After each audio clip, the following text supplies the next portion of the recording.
Let other agents sell their clients' houses that are bad investments. You set yourself apart from other people by making sure your clients get the house that's not facing a train, that's not in a dirty parking lot.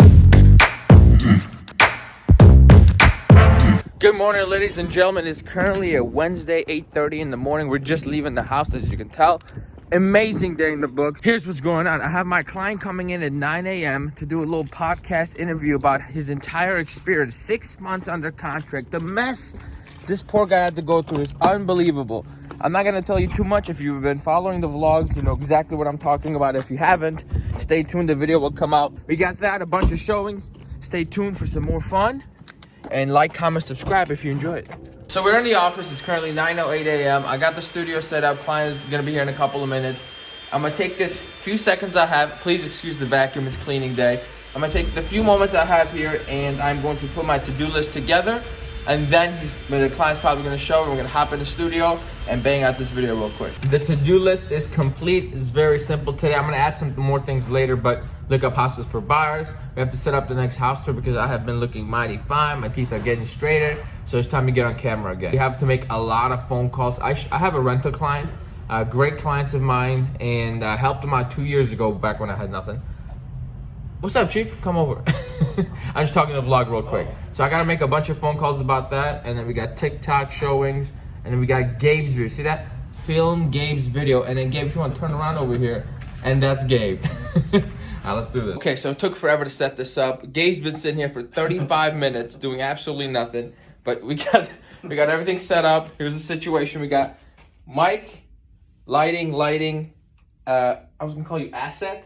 But like talent, and then myself. Let's go. So the video's over, and Mr. Sierra, now that he's closed on his place and can use his money, said, you know what, I want to get a truck.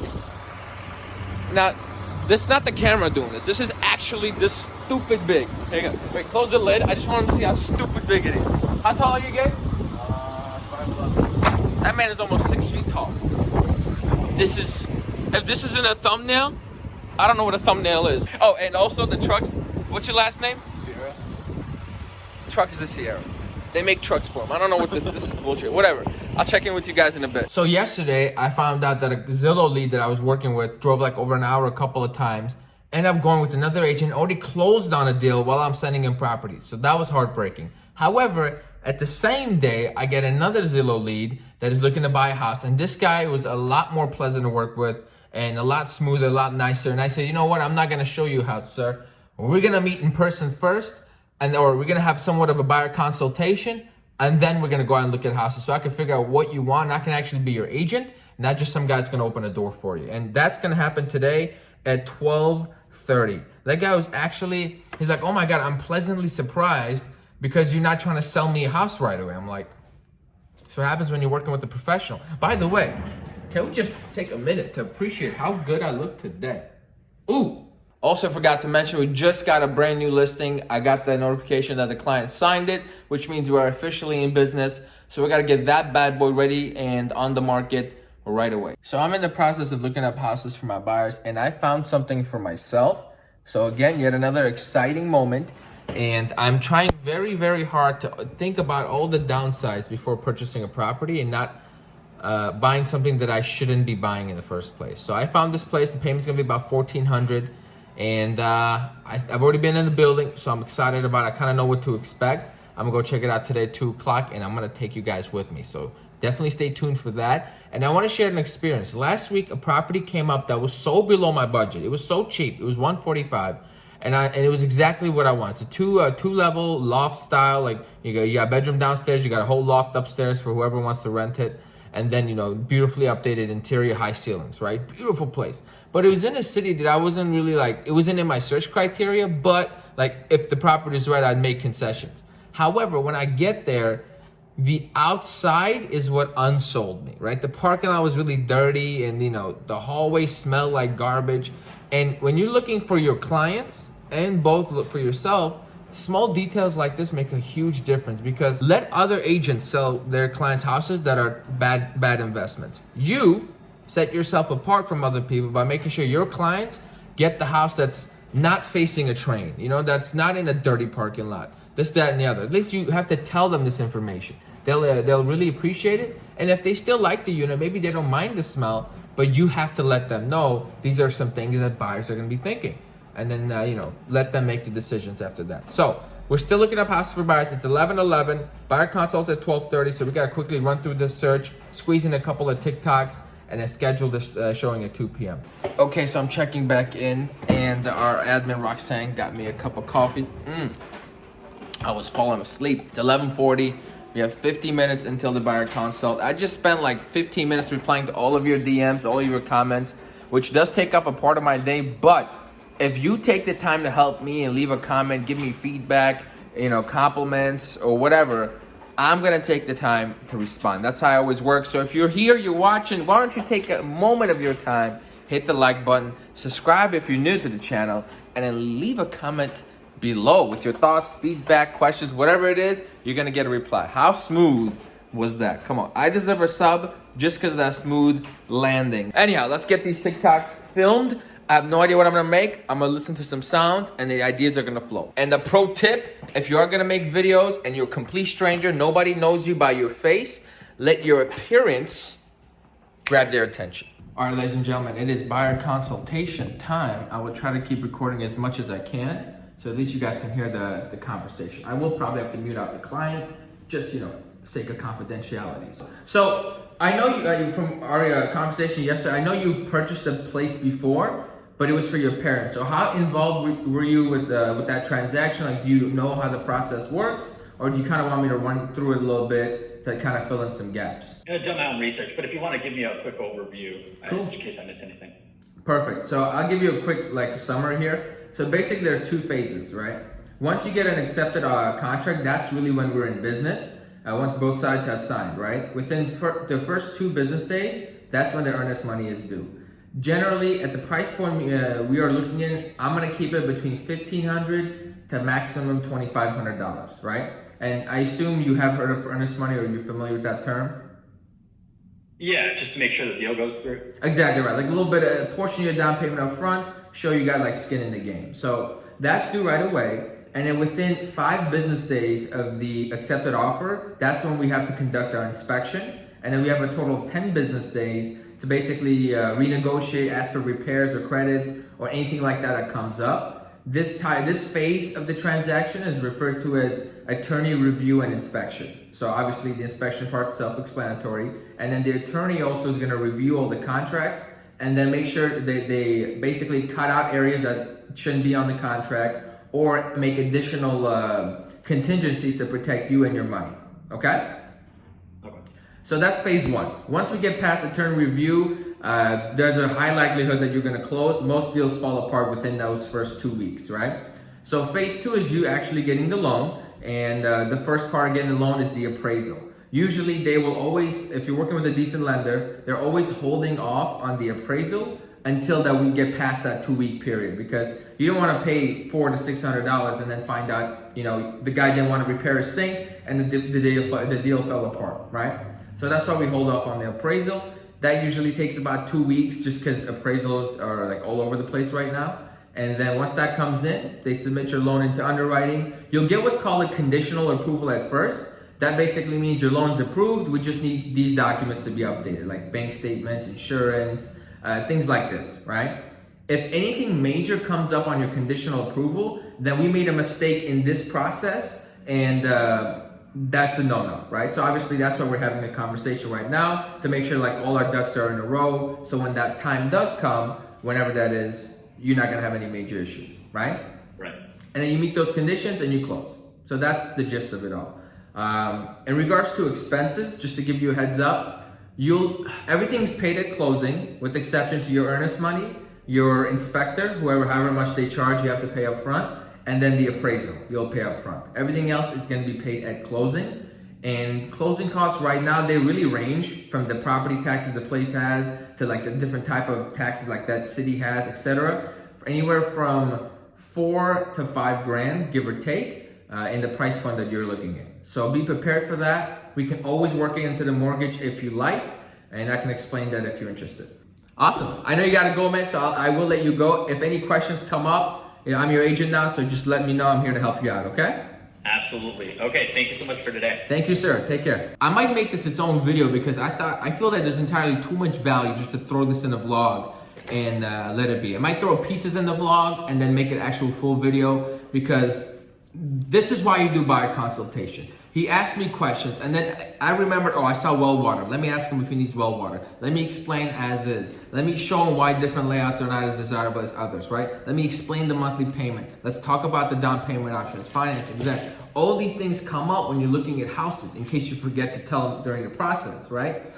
So that's why you always do buyer consultations, and it builds that connection. You can tell, like, it shows that you know what you're talking about. You know, you're not just blowing smoke out of your ass. You know, it's all genuine, and you're a knowledgeable person, and they're gonna trust you. When someone's working, for example, if you find a mechanic that you know in your heart, this is one of the best mechanics. He knows what he's talking about. It doesn't matter what that mechanic charges. You're gonna take your car there for the peace of mind of knowing that you are in good hands. That's how you want your clients to feel. So that hour I was in that buyer consultation, my phone has exploded. And I have 2 showings on my listing tomorrow that I can't be there because I'm taking tomorrow afternoon. Not off, but I got obligations, right? So I have one scheduled, 5 o'clock. A colleague of mine is gonna go show it. And I need to find someone else to do it at 3 o'clock. It's getting tough. Hello there, ladies and gentlemen. We are checking back in. And this is exactly why you always wanna have a to-do list. What time is it? Let me see. It's 2:30 p.m. Last time you saw me, I don't know what I was doing, but I am done with my lunch. I made a TikTok, edited it, posted it, so hopefully it goes viral. We made a TikTok yesterday that says 15,000 views almost, so winning in life. I look too good not to be on camera, so I might make a few more TikToks for maybe tomorrow. And then I'm revisiting my to-do list and can scratch a few things off like TikTok and lunch. Here's where the buyer consultation's been taken care of. I do have to edit that vlog. I'm gonna do that after hours. I'm gonna do that like later tonight, edit it, post it. So tomorrow morning it's automatically hitting you guys up. I had a showing request at one of my listings. I was able to get that taken care of, which is why you always want to have a real estate friend. Sometimes you won't be able to show property, especially if you have 20 active buyers. Just got another one. You're gonna need somebody to help you out. That's where Kevin comes in handy. My old friend Chris. You guys have seen him on the vlogs. You know, and I try to take care of him as best I can, and they take care of me, and vice versa. If they ever need a showing, I'll move mountains to make it happen. Ooh, I remembered something, folks.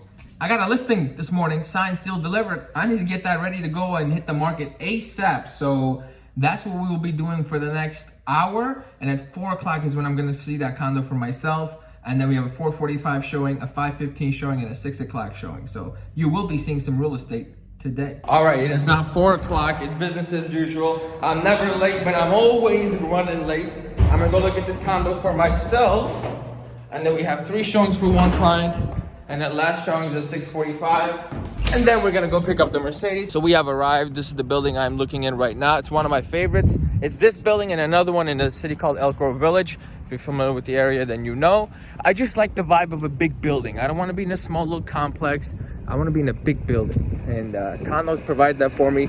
So my personal taste is condos, right? So let's get in here and see what we're working with. And some things I'm doing for myself are, number one, I'm checking the rental, right? What is my payment? What can I rent it for? I already need to be able to rent it for more than my current payment. And I can't say that for most of the condos I've been looking at because these prices are astronomical. So let's go in. This one seems to be promising.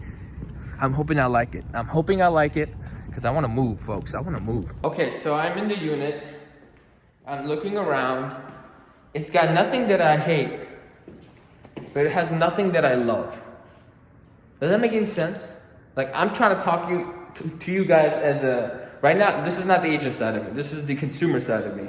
Like, I don't hate it. Like, it's a cool space. Like, you see, you got a little balcony right there. I'm on the 4th floor. Like, the floors are nice. I have 2 bedrooms, you know, bedroom 1. Its own bathroom back here, you can see it. And then the master has its own balcony, which I really, really like. This is the only reason why I'm upset that I don't like this unit. And then you have, of course, a full bath down here, but a couple of closets. But, you know, it's just, you know, you get a certain feeling. I don't have that feeling. And I'm gonna tell you the main reason why. Watch this.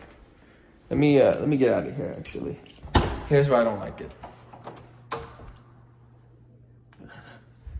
This is the only floor whose hallway looks like this.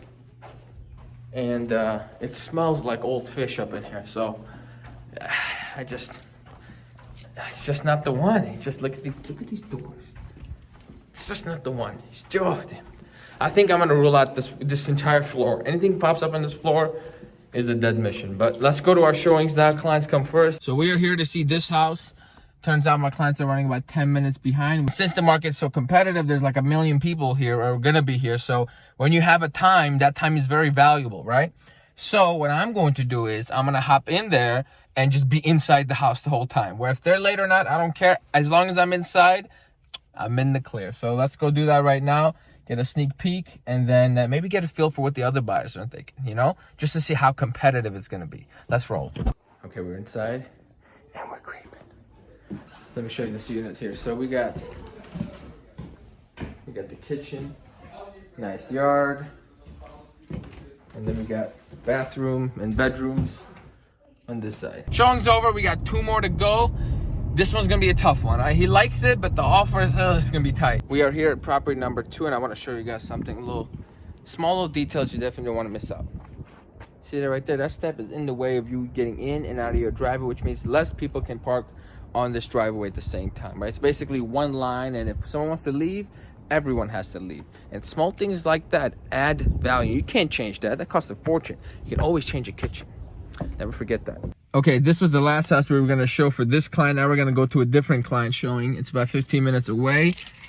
And this was Murderer's Row over here. You can see people are still leaving. It is insanity. They planned all the showings around the 3-hour window for this exact reason. And the offers are insane. It's not for us. We're gonna keep looking. We are here at the 4th and final showing. This is a $200,000 single family, and guess what? There's other people here, but I don't care anymore. We're winning something this weekend, okay? I want to put at least 3 to 5 deals under contract and closing before the end of June to stay on track to my 100K net goal, and I'm pretty confident we're gonna get 5 by the end of June for sure. So because I'm putting in at least 2 offers a week at this point, losing them all, but eventually that's gonna shift. I am a little early to this showing. It's 6:29. I'm supposed to be here 6:45. I've been here for about 10 minutes. So we're inside the house. The other showings left. I'm the only one here. I figured why not hop in and show you around. First time I'm seeing it, and I can tell you right away, I don't think this is it. I don't think my client is gonna like it as much. The yard is cool, but this specific client has a thing about trees, okay? It's just baffling. She doesn't like trees. So, and I saw these 2, and these are the biggest trees you could possibly have right in front of the yard. So I think that's gonna be a dead kill. And also this area is kind of tight, and I don't think she's gonna like it as much. But, you know, we'll see. You never wanna assume. The kitchen is a decent size. Oh, I'll be damned. Hang on a second. So this is the kitchen. I might actually have to eat my words here because I didn't realize there's this. Well, okay. You see? Don't judge a book by the first page. Oh, there's more to this house. Hold on. And then we got the bedrooms. Bathroom. Pretty nice bathroom. Bedroom 1. It's kind of small, not gonna lie, but very usable. For $200,000, you know, you make some concessions. And then a rather large master bedroom. I think this is a 2-bed, 1-bath type situation. But it has potential. So let's see when the client's gonna get here, and I can show him this one last house and be on my way. I did forget I'm supposed to hop on a phone call with one of you guys on my way home. So hopefully that phone call goes well. Whenever I'm on these phone calls with you guys, I never know. Sometimes you guys do no research, and you ask me questions that are answered in every single video. And sometimes they're amazing conversations, and I love them. So since I don't know, I like to do as much as I can. It is currently 7:30 p.m. The day is officially at its end. And you see the Chipotle. Oh, it better not fly off. But anyhow, we started at 8:30 or 9-ish. Yeah, 8:30, and we are wrapping it up now. It's been a crazy busy day, very productive. And now we're gonna go check out. And then tomorrow we repeat the process. Thank you all for watching. Like, comment, subscribe. And I'll catch you next time. Take care. Bye.